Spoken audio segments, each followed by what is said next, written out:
سلام علیکم و رحمت الله.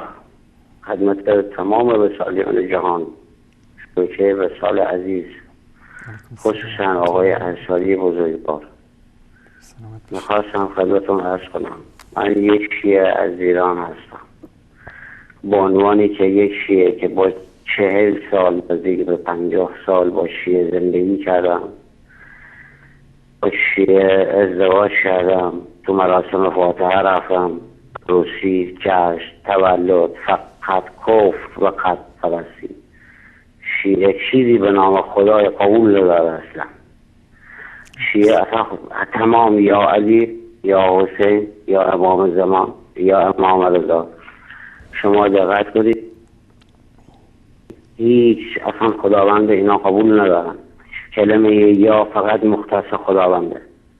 یا که ما باید بگیم خداوند. از برنامه قشنگتون لذت میبرم. 90% تا 95% از وقتم پای برنامه شما میذارم. منم دین ندارم حقیقت، ولی به وسیله برنامه شما دارم هدایت میشم. خدا سرشاده، خدا گواهه. عاشق برنامه‌تون هستم، خصوصا عاشق آقای انصاری عزیز. انشاءالله که خدا و رسولش آقای انصاری رو در پناه خودشون حفظ کنن. دوستتون دارم.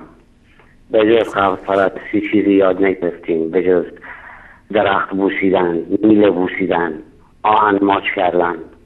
حال آدم به هم میخوره.